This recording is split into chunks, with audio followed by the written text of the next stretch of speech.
the mic? Okay, can you hear me? Really? Okay.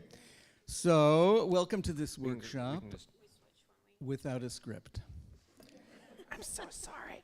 Amy Fleming is a lecturer in music theory at Baylor University. Her research interests lie primarily in the music of the 20th and 21st centuries, as well as theory pedagogy. Her recent research focuses on George Crumb, Scott Joplin, post-tonal pedagogy, and error detection in the oral skills curriculum.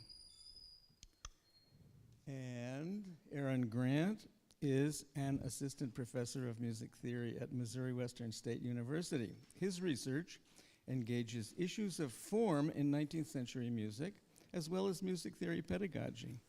His work can be seen in the Journal of Music Theory Pedagogy, Engaging Students, 19th Century Music Review, and Music Theory Spectrum. Let's welcome Amy and Aaron.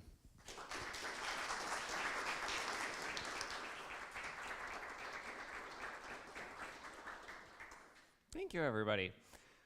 Welcome. So, Amy and I today are going to be talking about, well, bridging the gap between the science of learning and the theory and oral skills classroom. This has been a topic that Amy and I have been thinking about for several years. And it all started with a book by James Lang called Small Teaching. The point of this book, or Lang's whole purpose in writing this book, is what small interventions can make big impacts in your teaching today, meaning without overhauls. And that's going to be our focus today as well, is how can we take the science of learning and translate that to small improvements in our own classroom. So we're going to do this in four sections, roughly related to four categories from Lang's book: predicting, retrieving, connecting, and explaining. For each category, we're going to follow the same sort of like structure. So we're going to start with an overview of some of the research, how Lang kind of translates that research into several models for several models, and then how we translate Lang's models into the theory and oral skills classroom. So let's get started. Predicting. As Lang puts it, asking students to use their existing knowledge and skills to struggle with the material before we teach it can provide a robust foundation for deeper learning. He cites several studies, and we've put three here. For the sake of time, we're going to just focus on the bold one. So Carey 2014, with this study, Carey gave their class a short pretest before several classes about the material to be covered that day, meaning the students had no interaction with the material prior to that class. And those students performed about 10% better on exams when compared to students who were not pre-tested. Lang gives about three different models for leveraging prediction in the classroom. The first is activating students' prior knowledge, and this usually occurs at the start of the class. You might ask students to take a pre-quiz on an LMS prior to the day's class, or just ask students at the start of the class, name three to five things they learned at previous classes to try to just like get that activation going. Mid-class, he gives an example of an activity called prediction exposure feedback.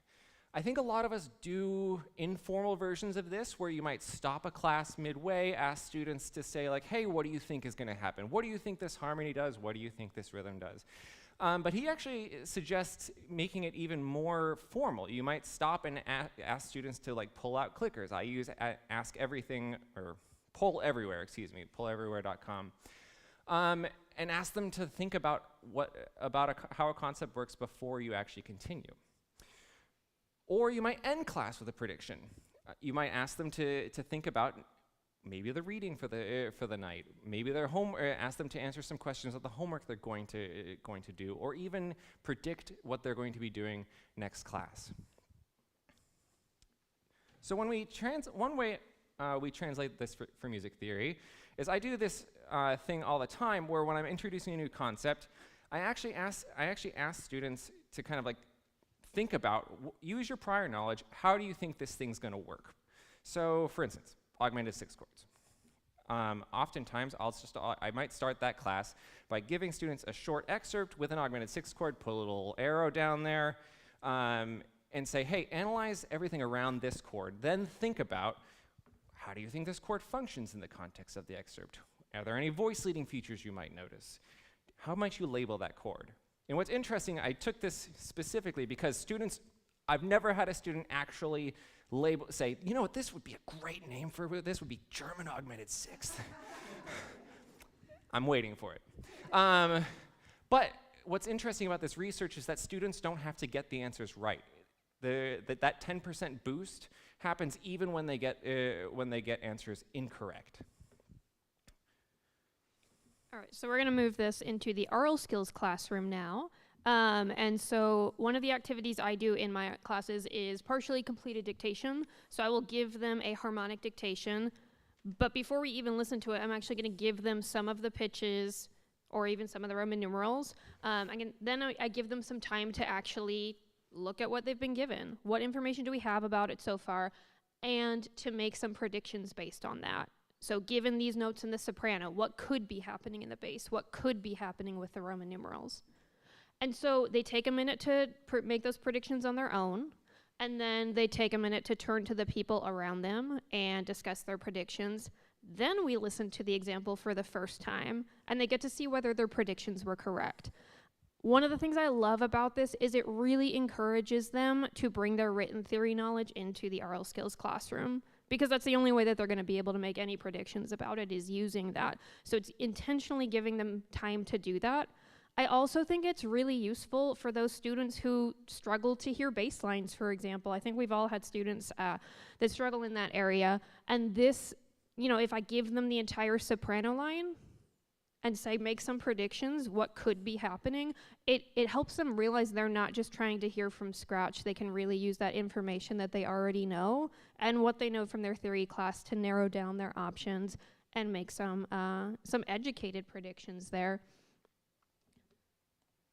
So we are going to move now from predicting to retrieving. So in the words of Lang, put as simply as possible, the retrieval effect means that if you want to retrieve knowledge from your memory, you have to practice retrieving knowledge from your memory.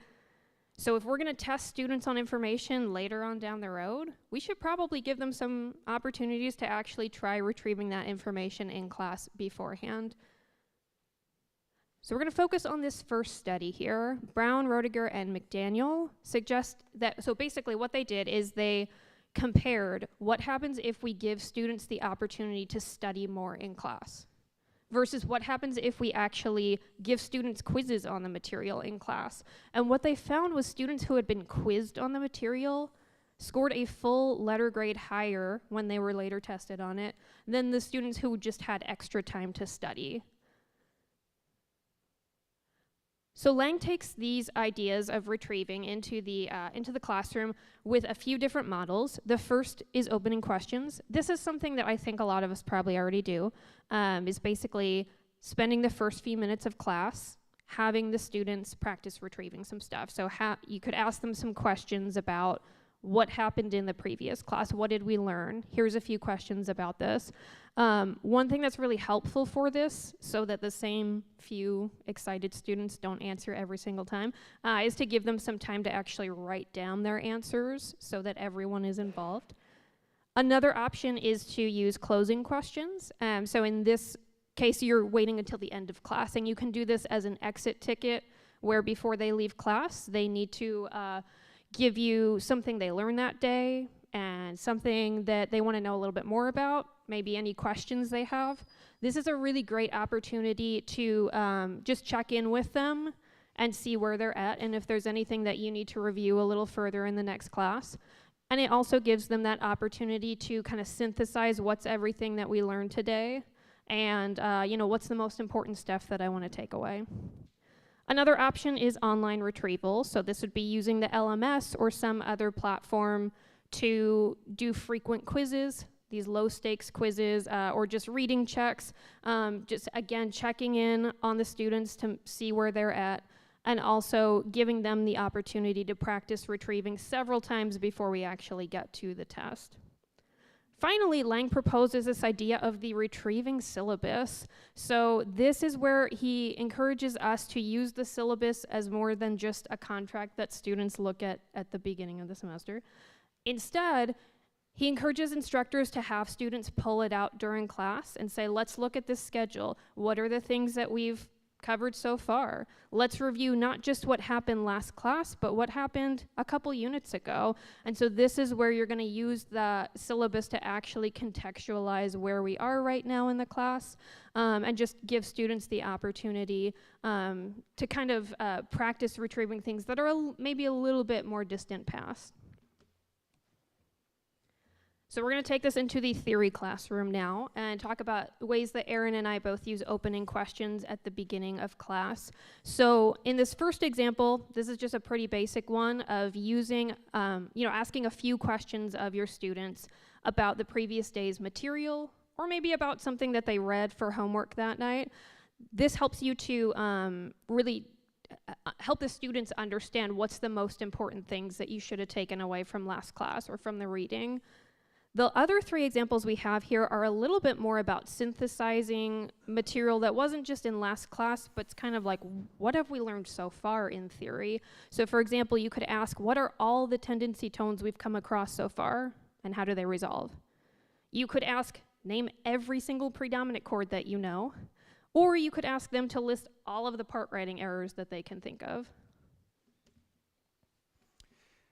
Retrieving the Aural skills class, I think both Amy and I use as a way, especially to talk about Aural skills strategies.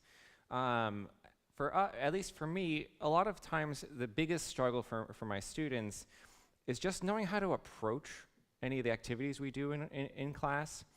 And so before we do any sort of sight singing, or dictating, for instance, I might ask my students, hey, what are our strategies when we want to approach sight singing a new melody? What are some good practice strategies that we can use when we struggle? And this kind of stops, I think, that the probably far too common thing of when we ask our students to do an activity, oftentimes I'll leave them I'll have to say, go out in groups, do your own thing, and I come back to check on them in 5 minutes, and they're like, okay, well, we've plunked it out on the piano. And I'm like, well, is that the best way to do it? Maybe is that really what we talk about? But I think priming them with these strategies early on reinforces the good practices that help them not just in the moment, but also when we've taken the leash off and they can actually go. Maybe leash is the wrong word. Now I can't think of any other metaphor. But when they go when they go home and they're on their own, and they don't have us to ask how to do things, it's a really good strategy to kind of help them there. It encourages them to be intentional about the process every time, which means that they have fewer kind of wasted opportunities to practice. So let's move on to connecting. As Lang puts it, in short, students have knowledge in the sense that they can produce individual pieces of information in specific contexts. What they lack is understanding or comprehension. And they lack comprehension even more shortly because they lack connections. So Lang brings up this famous 1981 study by Morris, Grunberg, Sykes, and Merrick, where students were shown a list of soccer scores. And they then quizzed students on what scores they could remember. And what they noticed was that students who had more knowledge about soccer actually remembered more scores. And what we can take away from this is that the more knowledge you have about a field is that it's a lot easier to remember things. I think a lot of us, we're also going to, McGuire 2015 talks also about the fact that, a lot of us make connections. We do a lot of work to try to connect things for our students, but when it comes to actually making connections, the students have to do the work. And it can be really a struggle to create activities that actually encourage those connection-making strategies, or for them to actually be making those connections. Us just pointing it out is not enough. Lang gives 4 models for trying to do this. One particularly interesting one is called a connection notebook. He gives every student a blue booklet, one of those like exam booklets at the beginning of every semester. And every couple classes, he ends the class by asking them to answer a connection question. Maybe, how does something you learned in class today connect to something you've learned or discussed in another class? It doesn't even have to be in college. It can be in high school or elementary school. Also, you might explain how one way in which the day's course material manifests itself on campus or in their home lives. You can see how, I think a number of us can see how useful this could be, especially in a music theory classroom. He also suggests provide a framework. One of the things he suggests is to give students your lecture notes and ask them to fill in some blanks. And I think I was always a little skeptical of this when I was a student, but what Lang talks about is that it's a really helpful thing because it gives students a top-down perspective about what you're teaching, and then they can then fill in from there. Concept maps are also a really great thing to incorporate. At the end of a lesson or unit, ask a student or group of students to visually depict how the material connects to other parts of the class or even just to their everyday lives. Or you might do the minute thesis by asking them to make an explicit connection and then write a short thesis about that connection. And this can be done at any point in the class. All right, so we are going to jump back into the theory classroom by talking about a final project I do that encourages students to make these connections. So at the end of every semester of written theory, I ask my students to make either a podcast or a video that connects something we've learned about that semester to some music that they're interested in. And it's very, very broad, intentionally, so that they can choose something that they're really interested in. This is an example, or this is a list of some of the topics that my students have chosen over the past couple semesters. We've got modulation in 80s pop music, chromaticism in the Lord of the Rings soundtrack, secondary dominant chords in hymns, non-chord tones in Christmas music. That's because it was December, and so, you know, we were all in the spirit. Chromatic mediant relationships in classical and film music and how those are used similarly or differently across those genres. Or an analysis of the Animal Crossing New Horizons theme song. So these projects are always fascinating to grade because sometimes it's music that I don't really know anything about, but it's so exciting to hear the students really excited about what they're talking about because they chose, you know, their favorite music that they listen to all the time, or they chose a piece that they're playing right now, and they get to figure out how exactly does this connect to what we've been learning this semester. And sometimes the connections are like, oh yeah, this is exactly what we talked about. And sometimes it's like, you know, it turns out Bach uses dissonance really different than jazz uses dissonance. And it's like, yes, absolutely. But getting to explore that is always really rewarding to hear when they have those opportunities. And it gives them the chance to also just kind of get into actually communicating about music and being able to, you know, take what they're learning and connect to an audience as well. So in the Aural skills class, one thing that Amy and I both do is try, I mean, I think a lot of us do this, try and do our best to connect the Aural skills classroom to our students' private lessons. And so one thing that I've been doing for the past several years is for quizzes and exams, I actually ask students to look for a large excerpt of music that they're either learning or they have learned in their classroom that engages with the current unit's topic. So for instance, if we're learning about modulation, maybe they might go find a piece that modulates that they're learning. And then they learn that music on solfege and bonus points if they memorize it. I would point out one minor thing is that if you're going to try this, it's a good opportunity to scaffold just to kind of make sure you're screening their excerpts a little bit beforehand. All right, so we've covered a lot so far. We covered predicting and retrieving and connecting. Our last topic that we're going to talk about is explaining. So in Lang's words, when students are asked to teach something to other students, or even just asked to prepare to teach something to other people, they learn it more deeply than if they were asked to study the material for an exam or other assessment. And I think we all kind of know that, because if you want to see if you really understand a topic, go try and teach it to someone else and see what happens. So we're going to focus on the last example here, the last study here that Lang cites by Fiorella and Meyer. Basically, they asked some students to prepare new material for a test. And then they asked some students to prepare new material to go teach to someone else. And what they found was that the students who were preparing the material to teach learned a lot more deeply than the students who were just trying to get ready for a test. So if we look at Lang's models now of how he actually takes this idea of explaining into the classroom, we have a few examples here. First of all, why are you doing that? So in this model, basically while students are working at their desks or working at the boards, you walk around and you ask them, why are you doing that? And it's just kind of a chance to get them to explain their thought process to you. I think this can be really useful both for the students who are doing it right, and just to make sure that they've got the right thought process going on, and for students who are maybe not quite getting it right yet, to just kind of point them in the right direction and help them kind of rethink their approach. Another model is peer instruction. So this time they're not just explaining to you why they're doing that, they're actually explaining it to their classmates. So you'd ask them a higher level question, give them some time to think about their answer, and then they're going to turn to people around them and discuss, and maybe they agree, maybe they disagree. They're trying to defend their answer and explain their answer to one another. A third model is creating teaching materials. So this one gives students a lot of ownership over the class, because you're actually asking them to create stuff that's going to be used in that class to teach their fellow classmates. So you might ask them to develop some slides about a topic, or a handout, or an infographic, or a podcast, or whatever else, but they know that that's actually going to be used to help their classmates learn the new material. Finally, expanding audiences.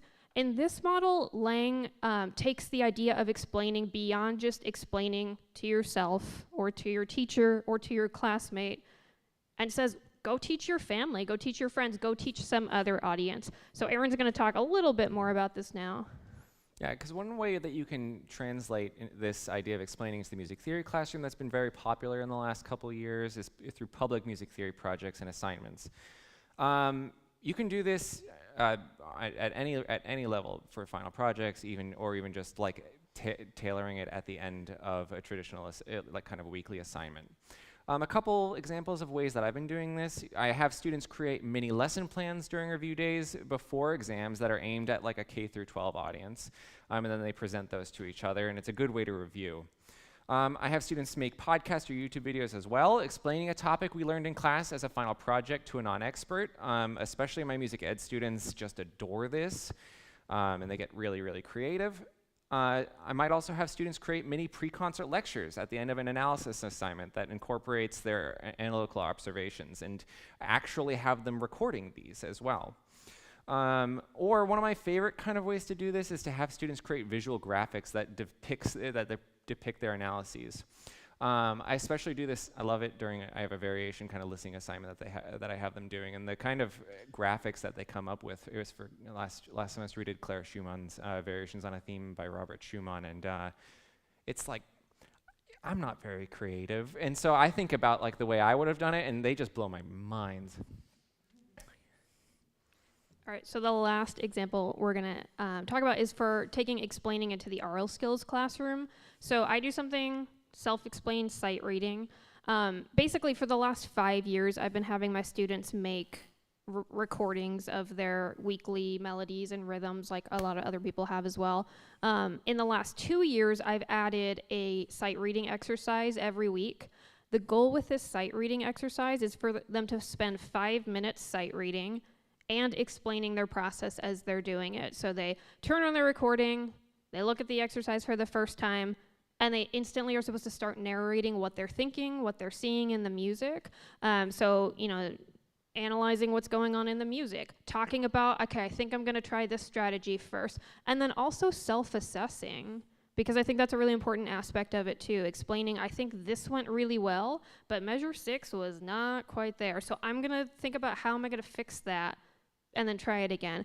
They do this for 5 minutes. It does not have to end up perfect. This is really about the process of sight reading and the process of self-explaining, rather than actually trying to achieve perfection. One of the benefits of this, I think, is that it really forces them to be very intentional about sight reading, so that they're not just going to the piano and playing it to learn their melodies. They have to walk through the process. They have to think about their rehearsal strategies. They have to figure out what's working and not working. And so it forces them to be very intentional with their choices. It also makes them have to be really self-aware, just of like, why is this working for me? Why is this not working for me? Because that's all part of what they have to explain. Yeah, and I've found it to just be a really, really useful exercise that just increases, I notice at the performance hearings then, every unit that they know what to do now when they're sight reading. They have strategies in mind because they've had to do it every week. All right, so this is a workshop. We've talked a lot so far. We talked about predicting, retrieving, connecting, and explaining. And now we want to hear from you, because I think all of us are probably already doing a lot of activities that fit into some of these, and maybe we've realized that they're science-backed before, and maybe we haven't. But we want to learn from you. So we are going to invite you to scan. This is a different QR code, the big one in the middle here, for a Google Doc. And we are going to basically crowdsource and collaborate to come up with a lot of small teaching ideas specifically for the theory and oral skills classroom that fit into these categories of predicting, retrieving, connecting, and explaining. So if you would, scan our lovely QR code here, and then find a couple people around you to work with and just kind of discuss your ideas with, and add your ideas to our, I don't want to switch screens yet because y'all are still scanning, but add your ideas to the Google Doc. And we've got different sections for each of our 4 topics. We've got tables with different columns for theory and oral skills, discuss, collaborate, and we're really excited to see what you can come up with. And our hope is at the end of this, we can all take this home with us and have a bunch of different strategies to kind of bring home, and without upending the bucket, again, mixed metaphor, actually brings some new ideas into our classrooms. Here, I'll leave this up. All right, how about let's say aim for groups of 4-ish? Disperse. We can take them off. I can.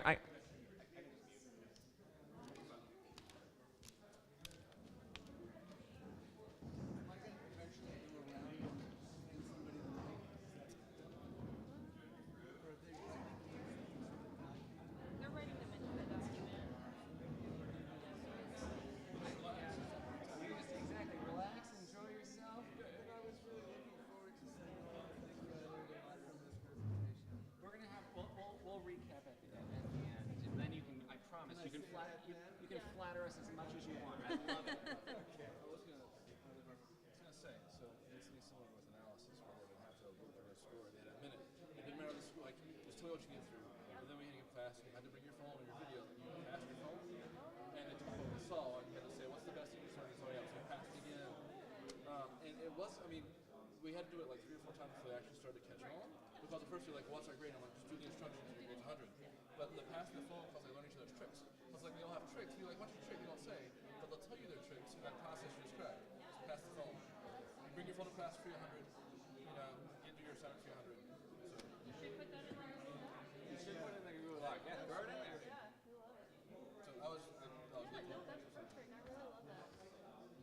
Yeah, we should. The thing I liked best was connect this to some other class. Yeah. Asylum is such a huge thing. Oh. Class is what's going on with this teacher at this moment. Connect it and No, and I feel like oftentimes our students, like, at least they come, when I first started, I was surprised with the number of students who were like, they just thought about oral skills as a party trick, for instance. Or like, they're like, oh, Mom, I can go home and I can like see the perfect I can see the perfect fit. I'm like, I don't want, and I just don't want that. I thought that, but I literally did that to my parents. I came home and I'm like, name me an interval, Mom. Do it. I got it. so cute. My mom would have been like, what's an interval? Oh, my mom did say that, and then I. Yeah. I always thought if you're taking French, you go home and you say to your grandmother, I'm taking French, and she says, say something in French. Yeah. So I thought, okay, it's going to be the same thing. It's got to be say something in music, and then they can say, look, I wrote this little meme or something. Right. I really think it has to be Yeah, totally. I love that. socially Yeah. something valuable. Something that you can show of like, I did this. Something you can show your grandmother. Yeah. It's really, I felt the grandmother was in this right. Yeah. That's the audio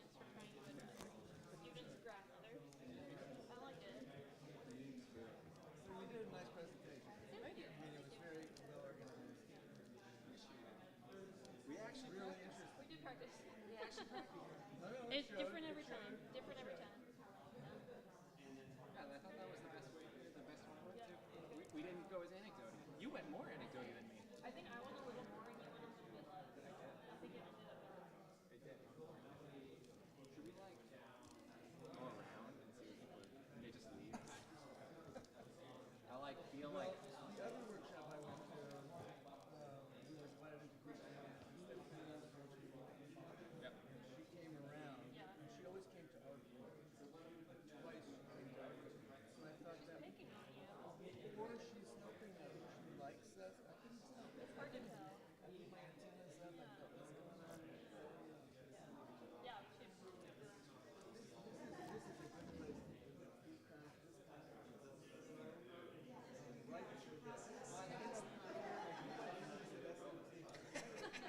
People don't want to talk. no, I say what's the best part about having a bunch of like people who actually care about pedagogy and want to make a difference. Not to say that most people don't, but it's like you know really kind of Care to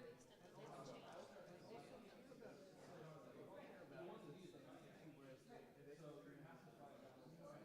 pockets. It's so siloed that there are really only two different things. Yeah, I'm like, why are there? I don't understand why there aren't more Schubert sessions all the time. That's all I want to do. All right, well, if you guys want to go around, I'll just stay here.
difference between a major third and a minor third is that.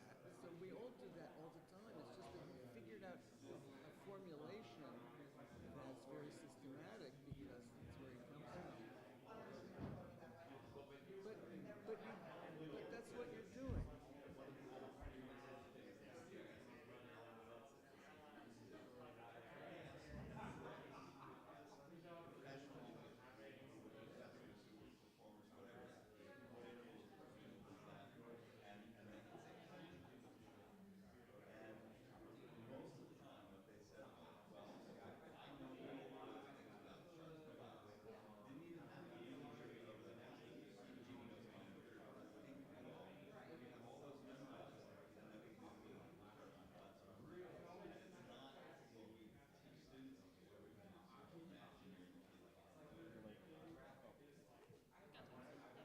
Just give me a heads up whenever you go.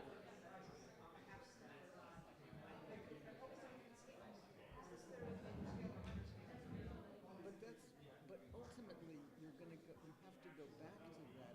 It's just that it's so primitive for you that you don't even think about it. But I'm sure this guy's completely different. And that's what or maybe it's just what I do. But I'm not a. What is he? A physicist?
Stretching, contracting, right? Yeah.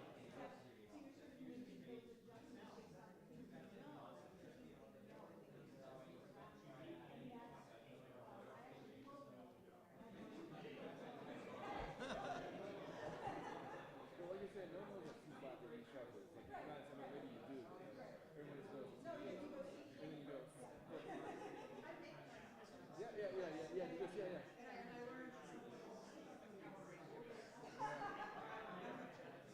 But typically, you have the same thing, you stretch it out and contract it, so we know what this is, what if you make it smaller, you know, yeah.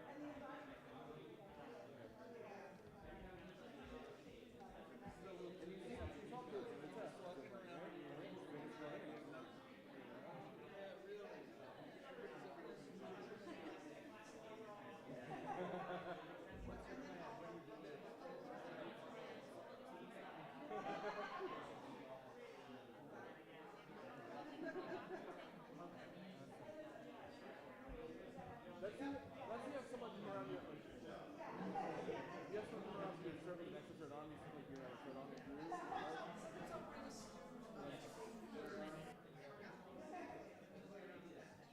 didn't even build nice for the last day. It's just like get 5 kids a day.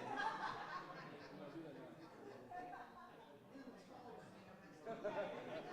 You're the root, you got to pay, you got the basketball. That's why you have the best stories, so that's why you're brain works. We can do that. We can say something here. Okay, and then we'll.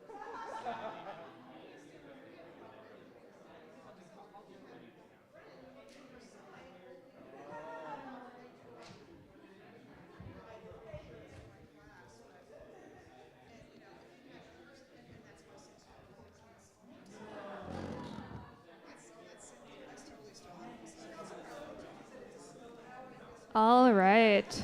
So, I hate to interrupt this conversation because I loved hearing everything that everyone is coming up with.